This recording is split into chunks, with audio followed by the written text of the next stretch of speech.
Welcome to Conversations with Paul Brown. We have a special guest today. You probably have heard his name by now. Brett Sanders ran awful hard for his seat on Anderson County Council back in the Republican primary, and in fact won. And he will be taking over from Tom Allen the 1st of January. He's our guest. We're going to get to know him. You fondly said during the campaign that you were born and reared right here in Anderson County. Go back and tell us what you remember about growing up as a young kid in Anderson County. I actually grew up on a pig farm. Howard Walker Farms.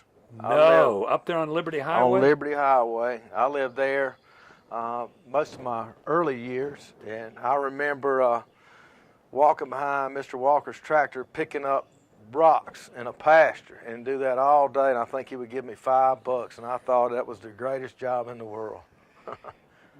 How did it come about that you were living with them? I didn't live with them. I lived with my parents. We actually lived across the street from them on their property. We rented a little house from them when I was a kid. Now, did your dad work for him at the slaughterhouse? No. My dad was a truck driver. He worked for Overnight Express, and they got bought out by Gerber, and he retired from there. And my mom was a secretary for Aramark now, which was ARA Food Services back then. And then after that, she was ran a brokerage firm. How many brothers and sisters have you got? I have two stepsisters, or half sisters, and I had one half brother. He passed away about almost 2 years ago.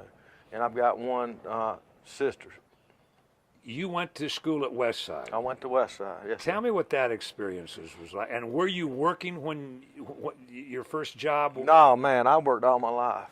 I mean, from picking up rocks with Howard Walker to bagging groceries to the produce guy. We grew up, everything my dad always says, you know, your word and your credit's the only two things that you have, and you run either of those and he can't help me. Right. But strong work ethic, my entire family was, and I worked all my life, and I love working. I mean, it's just part of who you are. Yeah, my mom gives me a hard time now. She's like, oh, you're gonna have a stroke, you need to get a hobby, play golf. So I tried that golf for about 2 years, and that was the most stressful thing I've ever went through. But Westside, I interrupted you. What was Westside like? Oh, I love Westside. I went, played soccer at Westside. I actually played for Lakeside when I was at Lakeside. I played on the varsity soccer team. And Henry Adair was your principal? Henry Adair and Mike Sams, two great guys, very motivational and push you in the right direction. When it came time to graduate, what did you have in mind as what you were going to do next? When I graduated, they actually came in at Westside, and we took a standardized test for the military. And me and one other guy scored in the top percentile in the state, and they wooed us about joining. I actually joined the Marine Corps. And because Mike Sams was a Marine. Mike Sams was a Marine. If you ever got in trouble and go to the office, you start talking about the Marine Corps, and you'll talk, and he says, when the bell rings, just go to your next class. But he was a good man. He was a stern man, but very fair. Yeah. Adair was the same way. But anyway, you get interested in the Marines. Oh, yeah. Actually, with the recruiters, we ran, got in shape, and then right before I actually had to go down to Columbia, I was in a car wreck. A drunk lady hit me head on, and messed my knee up, my back. Everything seemed fine there. I was still under doctor care. They put us on a bus. We go to Columbia. We do all our stuff down there, our like physical stuff, checking us out, and then we were supposed to have left that morning going to Paris Island. And all I remember was it was like a big gymnasium with beds in it, and about 2 o'clock in the morning the door swings open and they're yelling, Ian Sanders, Ian Sanders. Ian's my first name. And I get up, I'm like, what is going on? Because you're now at Paris Island. No, we're in Columbia. We're in Columbia. Getting ready to go to Paris Island. We're ready to go to Paris Island. And then they take me into a little room. It looked like a courtroom. I mean, just looked like a little bench area there, and the guy's sitting there in uniform, and they go back over everything we filled out on the paperwork, and I'm answering that, and he goes, "Are you under any doctor care?" And I said, "Well, not really, kind of, sort of." And I don't know how they knew that I was, but they said, "Hey, no, you're under doctor care. You can't go back in there." And it wasn't till I got to college and realized, there's a lot more out here than what you see in your immediate family and friends, and I loved it. And graduated Anderson, went on to Clemson. While I was at Clemson, finished there, I went back and worked on my master's, and one of my professors at Anderson College had called and wanted to know if I'd be willing. John Boyd, Econ John, had a heart attack or a stroke, and they wanted me to take over his classes, and I went back and took over his economics classes and taught those. At Anderson University? Yeah. But it's still Anderson College when you went there? It was Anderson College then. Okay. And then I thought, man, I really enjoyed this. This is what I think I want to do. And then I got, after my master's at Clemson, I wanted to do my PhD there. I've got a lot of postgraduate hours, but they told me in order to teach at Clemson, I can't have all my degrees from there. Clemson, Yeah, I had to have diversity. And I argued the point that we had professors from all over the world, and that was the diversity, but that didn't go over too well. And in the meantime, you get married, you start a business, you buy a house, and time creeps up on you like, man, I can't just take 2 years off to go to Tennessee or USC and try to finish this thing up. So that's where we left it, and it's still an open. You still thing. could go back and become Dr. Sanders one day. How did you meet your wife?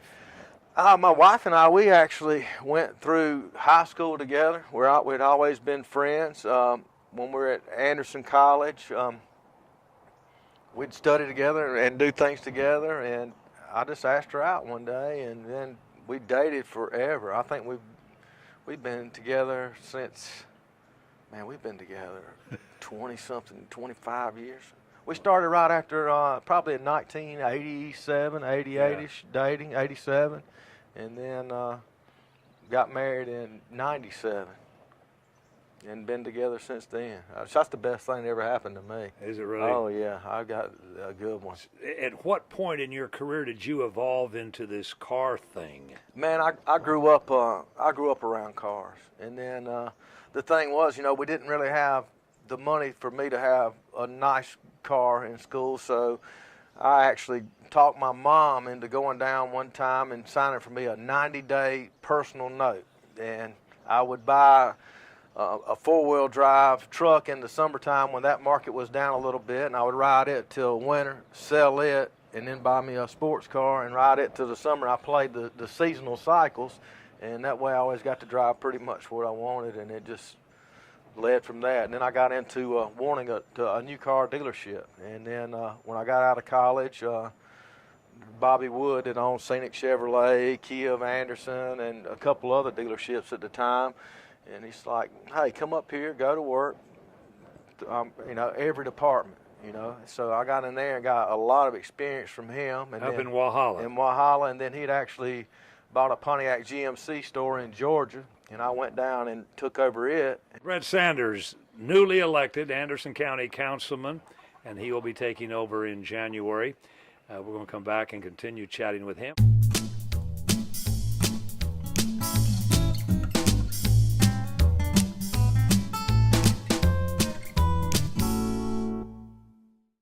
You've got children? No children. Just you and your wife? Just me and my wife. And I got nieces and nephews. And you got your work? Got to work. What was there about getting into politics that appealed to you? I mean, you had your wife, you had a great life, you had a good business, you'd gotten to the place where you didn't have to work 90 hours a week to do what you had to do, and then this comes up. This was I do a lot of developing and stuff like that as well, and dealing with the people at the county, I saw a lot of people that were frustrated with the same issues that I had problems with, and a lot of it just seemed to be basic common sense.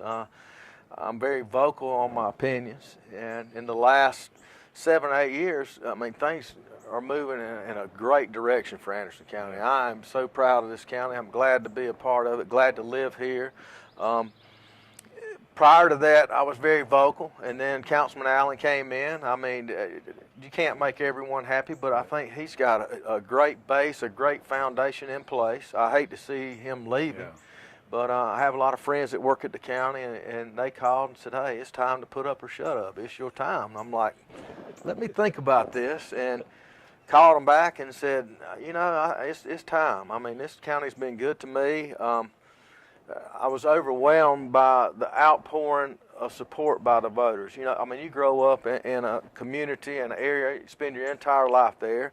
I always try to do what's right. I always try to help anyone who's trying to help themselves, and I'll go out of my way to help someone. And I think that you don't really know how people feel about you until something like this, and you realize, man, there's a lot of people that support me and got out and got behind me that didn't have to, and it's a humbling experience, and I'm looking forward to continuing what I mean, do the right thing, tell people, you know, what is going on, and stand up for what you believe in and fight for it, and that's what I'm going to do for our people in our district. When you started going down this road seeking this office, at some point did you say to yourself, I'm going to win this, and I'm not going to be outworked?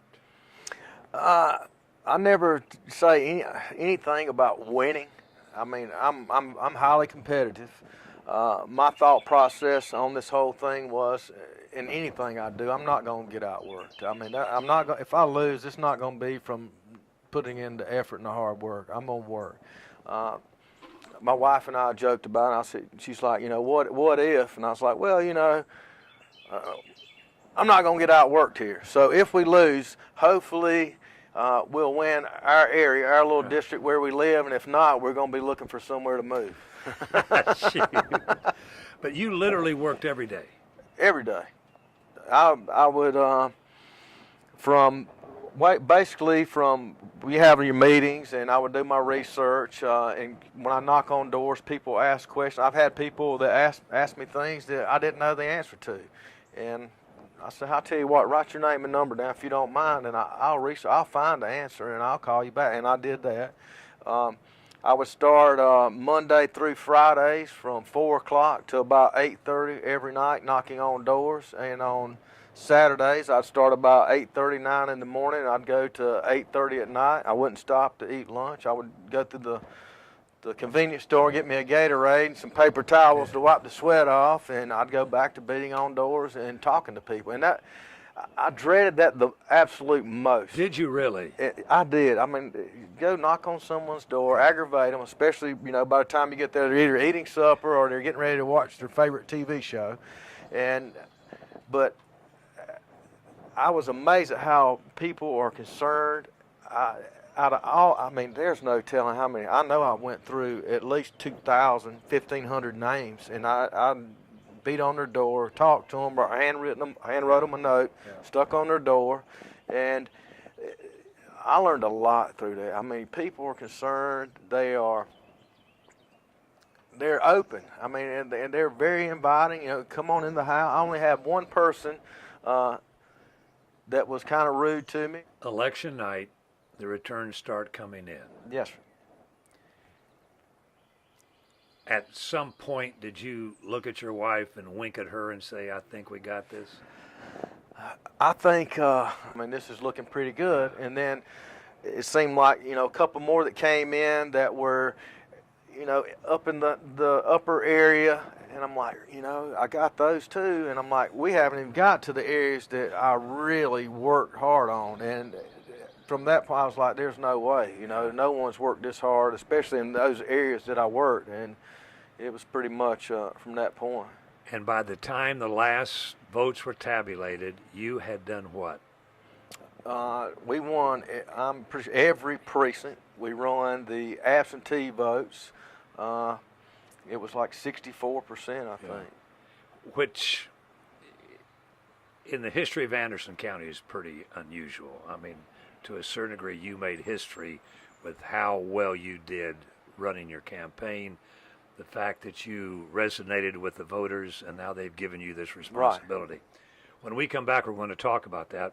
Our guest is Brett Sanders. He is the new Anderson County Councilman representing District number 4, where Tom Allen has been for the past 8 years or so, and he'll be taking over in January. We'll conclude our conversation with him.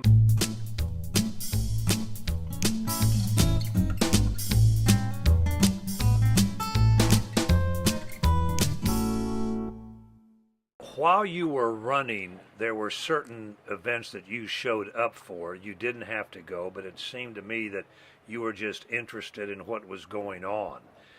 And you have said earlier that your job is at the point where you can do a lot for Anderson County that maybe somebody else couldn't do. Correct. That had a regular 8 to 5 job. Right. What are some of the things that you look forward to getting involved with as you take over in January? I think the main thing I'm excited about is the learning experience. I love learning new things. If I don't know about something, I'm gonna research it and figure it out. And I think I've actually been touring different departments now, and you see things as an outsider that once you've been doing the same thing for 10 years or so, that you don't really realize that other people from the outside can come in and see. I think there's a lot of just common sense kind of stuff. I mean, just being a little more frugal, spending, cutting out some redundancy, making sure our departments are communicating with each other. I see a lot of that lacking. But I think overall everything is good. Everything's moving in the right direction. I just think that a lot of times I see things that it's sort of the instant gratification kind of thing. I mean, you've got to really think long term, and I've done that in my business. And you've got to have an alternate plan. And then, like in 2008, when everything crashed, and I'm heavily vested in real estate, I do commercial development stuff as well. And you start seeing things happen, and then what happened, I set my model up to, I do the what-if scenarios. What if the absolute worst possible thing could happen? What am I going to do then? And I leave a door open or a way to maneuver. But, I think a lot differently now than I did when I was 25. You're unique in Anderson County Council District 4 in that you have some major industry here that's growing. I'm specifically talking about TTI just up the road. Walgreens comes under your jurisdiction. Arthrex, it's going to be huge. It's just right down in Sandy Springs next to where you live. And as you said, Anderson County is on a roll economically speaking.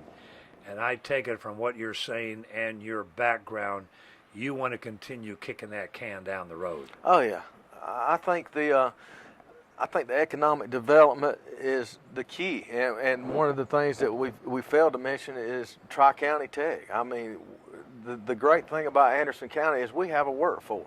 A lot of places don't have the availability of a good workforce, and I'm also big on small business. I mean, we can't forget, the small business. And when I say small, I mean it can be the mom and pop, or it can be the guy with 350, 400 employees that are contributing, and we need to make sure that they're taken care of as well. But the economic development, I think, is a great thing. I think we need to plan long term. I mean, our infrastructure, our roads, it's going to be overbearing in a lot of that, and need to make sure that we have plans in place for 10, 15 years down the road, that we're not like Greenville, which Greenville's having problems with infrastructure now, and I don't want to leave something for someone else or our youth now to have to fight and to try to take care of some of our mistakes. If we plan it properly,